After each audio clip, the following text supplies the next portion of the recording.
The human body is amazing in what we can train it to do, but none of these incredible feats would be possible without our bones and skeletal muscles. So how do muscles and bones work to allow us to move in so many ways? And what makes a muscle contract? You'll find the answers to these and other questions as we explore the skeletal and muscular systems.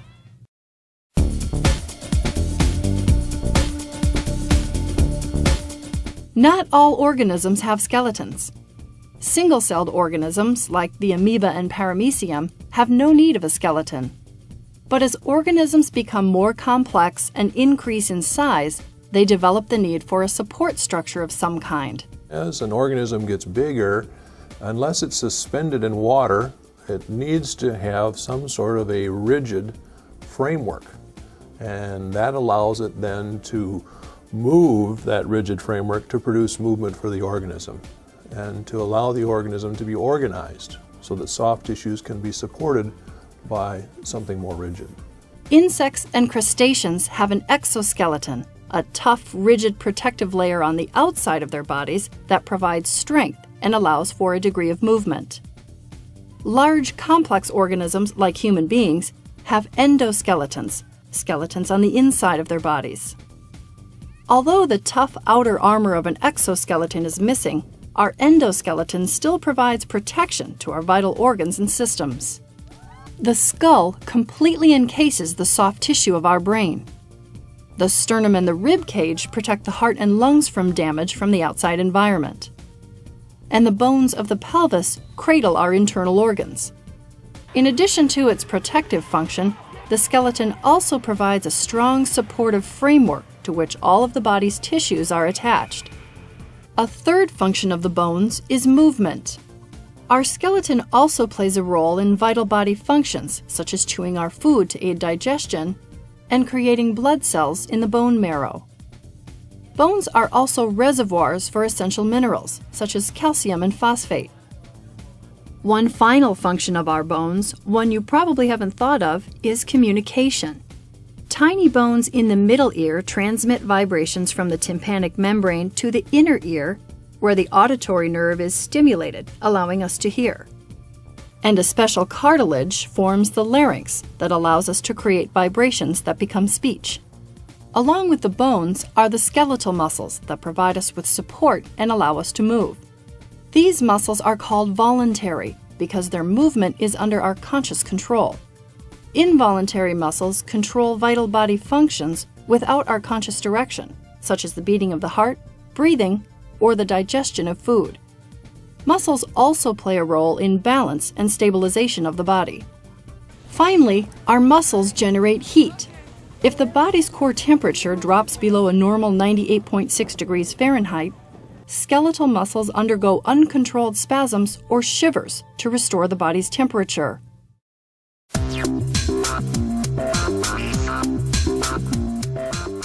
The human body consists of 206 bones, which scientists classify into 4 groups: long bones like those found in the arms and legs, short bones found in the wrists and ankles, flat bones such as the scapula and the sternum, and irregular bones such as the vertebrae and hip bones that don't fit neatly into the other 3 categories. The skeleton itself is further divided into the 2 categories of axial and appendicular for ease of study and reference.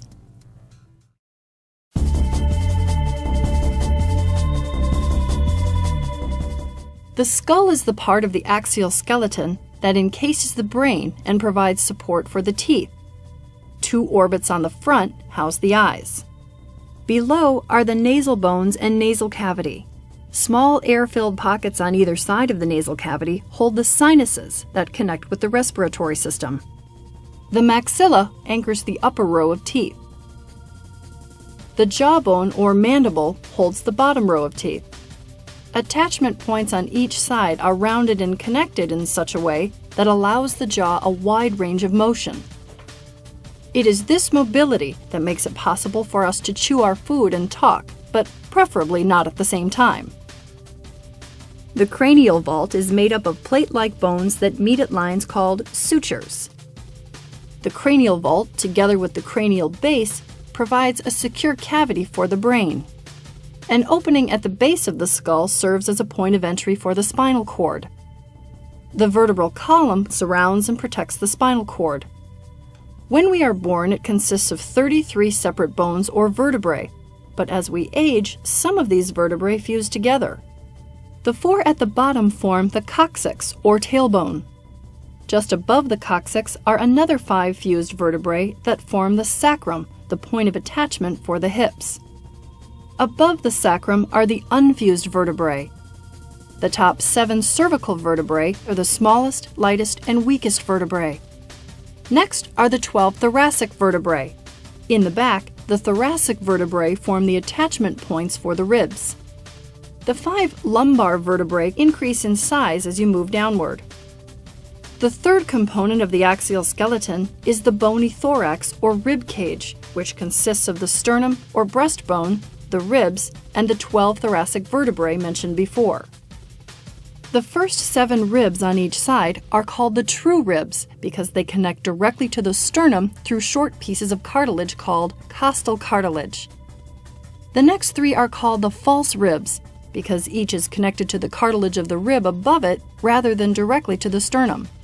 The remaining 2 floating ribs don't connect to the sternum at all.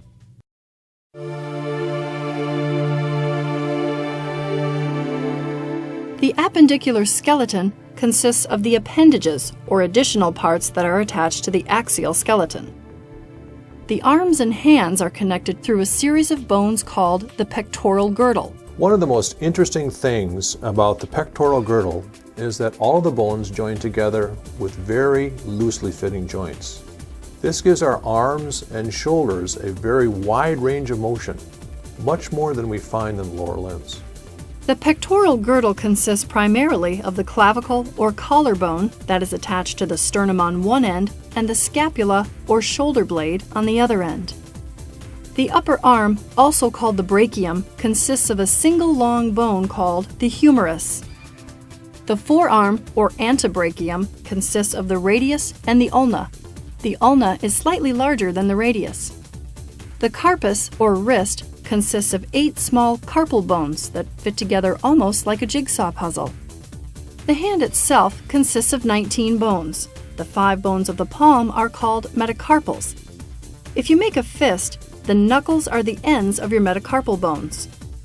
The 14 remaining bones of the thumb and fingers are called the phalanges. The lower appendicular skeleton is attached to the axial skeleton by the pelvic girdle. The pelvic girdle consists of the ilium, the ischium, the pubis, and the coccyx and sacrum. A ball and socket joint joins the femur to the pelvic girdle. The femur is the longest bone in the body. The other end of the femur joins the tibia, the larger and stronger of the 2 lower leg bones. The other leg bone is the fibula, which is situated parallel to the tibia. The patella, or kneecap, strengthens and protects the knee joint. The distal or far end of the tibia and fibula are connected to the tarsal bones of the ankle. The bones of the soles of the feet are called the metatarsals. And like the hands, there are 14 bones in the toes called phalanges. The bones of the feet are positioned to form arches on the soles of the feet. Flat feet or fallen arches are the result of ligaments that hold the arches in place becoming stretched out. This often makes walking and standing difficult and uncomfortable.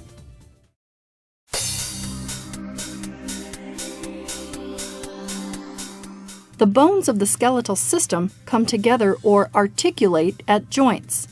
Joints are classified into 4 major categories: fibrous, cartilaginous, bony, and synovial. In fibrous joints, such as the sutures of the skull, collagen fibers extend from one bone and integrate into another, binding adjacent bones together and keeping them from moving. Cartilaginous joints join 2 bones together with cartilage, such as the joining of the ribs to the sternum. Bony joints, such as those found in the sacrum and coccyx, occur during the normal aging process, when 2 bones that were previously separate fuse together. In synovial joints, such as the knee, a special fibrous joint capsule provides a sac-like pad surrounding the joint that is filled with fluid. Synovial fluid constantly bathes the joint. reducing friction as the two bones move. Synovial joints can be classified by their structure. Pivot joints and ball and socket joints allow for movement in many directions. Hinge joints and gliding joints allow bones to move in only one direction. Saddle joints and condyloid joints, such as those joining the thumbs to the metacarpals, allow bones to move in two directions.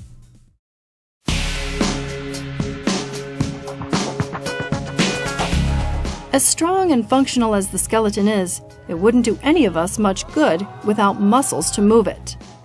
Muscles come in a variety of shapes and perform a multitude of functions. There are muscles with very broad origins and tight insertions. There are long and thin muscles. There are short and fat muscles. All of these different muscles pull on bones in different ways and give our body a variety of different movements. Muscles can be divided into 5 groups based on the arrangement of muscle fibers. Fusiform muscles, such as the biceps, are spindle-shaped, tapered on the ends and thicker in the middle. Fusiform muscles tend to be quite strong. Parallel muscles, such as the sartorius in the thigh, tend to be equally wide throughout their length. Convergent muscles, such as the pectoralis major, are shaped like a fan. Pennate muscles are shaped like a feather, where the bundles of muscle fibers insert into a tendon that runs the length of the muscle. Unipennate muscles, like the extensor digitorum longus of the calf, have the muscle fibers all attached from the same side. Bipennate muscles, like the rectus femoris of the thigh, have fibers attached from 2 sides. And multipennate muscles, such as the deltoid muscle of the shoulder, have several feathers, with all the quills adjoining at a single point. Circular or sphincter muscles form rings around various openings of the body, such as the lips and eyelids. Most muscles work together in groups to provide smooth, even movement. The muscle that exerts the majority of force is known as the agonist. Muscles that aid the movement of the agonist are called synergist muscles. For every agonist muscle, there is an antagonist muscle that pulls in the opposite direction because muscles can only pull in one direction, they cannot push. Fixator muscles prevent the bone from moving in an unwanted direction. For example, when the biceps contract, fixator muscles prevent the scapula from moving, ensuring that the energy of the biceps concentrates on moving the radius, not the shoulder blade. Muscles of the face allow tremendous precision and control. Those that control facial expression are much more highly developed in primates than in other animals. Muscles in the mouth and back of the throat are responsible for biting, chewing, and swallowing food. The larynx has muscles that control the vocal cords and are essential for speech. These muscles also prevent food or fluids from entering the trachea. Muscles support the head and control its movement. Flexors draw the head down toward the body, while extensors extend the neck and rotate the head. In addition to holding your body upright, the abdominal muscles work with the back muscles to support the internal organs, and they play a role in the vital functions of breathing, waste removal, and reproduction. In addition to muscles and bones, the skeletal-muscular system also includes soft connective tissue. The tendon connects muscles to bones. Ligaments, such as the interosseous membrane, connect bone to bone rather than muscle to bone. When you consider the anatomy of the forearm, you have 2 bones that are in parallel. On one side is a radius, and on the other side is an ulna. The interosseous membrane connects these 2 bones. This interosseous membrane allows the radius and ulna to move together with each other. When I rotate my wrist, I'm actually crossing my radius over the ulna. The last category of connective soft tissue is the synovial joint capsule that is found around the knee.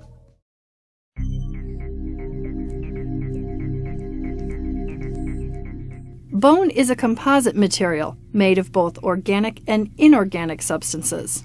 The hardness of bone is due to the union of an organic portion of bone that gives its flexibility and an inorganic portion that provides rigidity and strength. Both of these elements together are essential for the hardness of bone, and its ability to function properly. Bones are not completely solid. Remember, they're a living tissue, and so blood vessels and nerves permeate the bone. They are surrounded by layers of bone, giving the bone great strength. On the outside of the bone is the dual-layered periosteum. The tough outer layer contains collagen and serves as a protective coating. The inner osteogenic layer forms new bone cells. Just inside the periosteum is a layer of compact bone composed largely of calcium phosphate. This dense bone appears as a series of concentric rings of bony material called the osteon, which surround an opening called a Haversian canal. Blood vessels and nerves travel the length of the bone through these canals. A membrane called endosteum lines both the Haversian canals and the perforating canals. The perforating canals are another set of channels that run at right angles to the Haversian canals.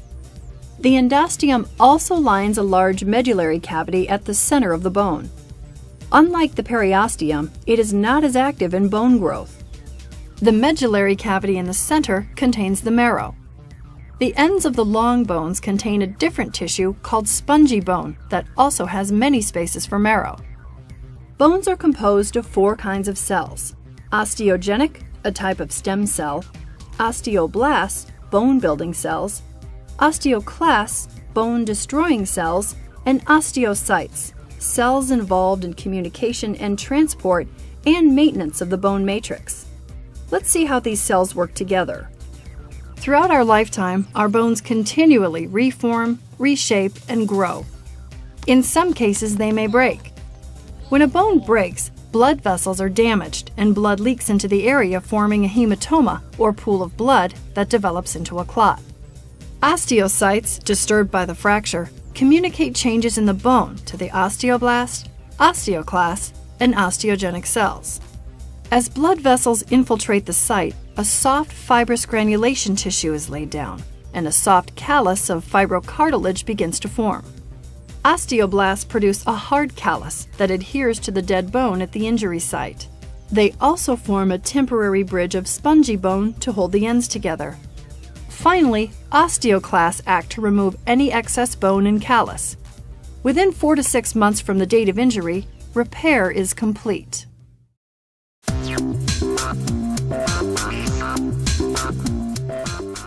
Let's take a look at the structure of our skeletal muscles and what causes them to contract. Entire muscles are surrounded and held together by a sheath of connective tissue known as epimysium. Within each muscle are fascicles, bundles of muscle fibers that work together. Fascicles are surrounded by a connective tissue sheath known as the paramecium. Within each fascicle are individual muscle fibers surrounded by another connective tissue called the endomysium. Like most cells, muscle fibers contain a nucleus, a plasma membrane called the sarcolemma, and cytoplasm called sarcoplasm. Inside the muscle cell, the sarcoplasm is filled with protein bundles called myofibrils. And the myofibrils are composed of bundles of myofilaments called sarcomeres. Sarcomeres are the muscle units responsible for contraction. Let's see how they work. A sarcomere contains 3 types of myofilaments: thick filaments, thin filaments, and elastic filaments. Thick filaments are made up of hundreds of myosin molecules that are shaped like bundles of little golf clubs with their heads sticking out. Thin filaments are made up of 2 molecules of a protein called fibrous actin or F-actin. Each F-actin molecule is like a string of beads. The beads themselves are called globular actin or G-actin. Each G-actin bead can bind to the head of 1 myosin molecule. Elastic filaments run down the middle of the thick myofilaments and extend out the ends to anchor the thick filaments to Z-discs. Z-discs serve as the point of attachment for the elastic muscle fibers. The region between each Z-disc is the sarcomere. This organization of myofilaments within the myofibril is responsible for the dark and light striations seen in skeletal muscles. Muscles contract when stimulated by somatic motor neurons located in the brainstem and spinal cord. The process of muscle movement is driven by the energy released from adenosine triphosphate, or ATP. The energy is absorbed by the myosin head, putting it in the high energy position where it binds to the actin. The myosin head pivots and bends, pulling the actin chain toward the center of the sarcomere. Since myosin heads pull toward the middle of the sarcomere from each side, the sarcomeres shorten, bringing the Z-discs closer together. This ratcheting interactive process of the myosin heads with the actin myofilaments is what causes muscle fiber to contract. All muscles, whether they are skeletal, cardiac, or smooth, share some similar qualities in their mechanism of muscle contraction. This means that all muscles contain myosin and actin and use ATP as their source of energy for movement. As we've seen, the skeletal and muscular systems are complementary to each other. A gymnast flips and tumbles, appearing to defy gravity. A marathon runner can run more than 26 miles without stopping. These are dramatic examples of the power and precision of our skeletal muscular system. No less amazing are the movements that our bones and muscles allow each of us to perform every day.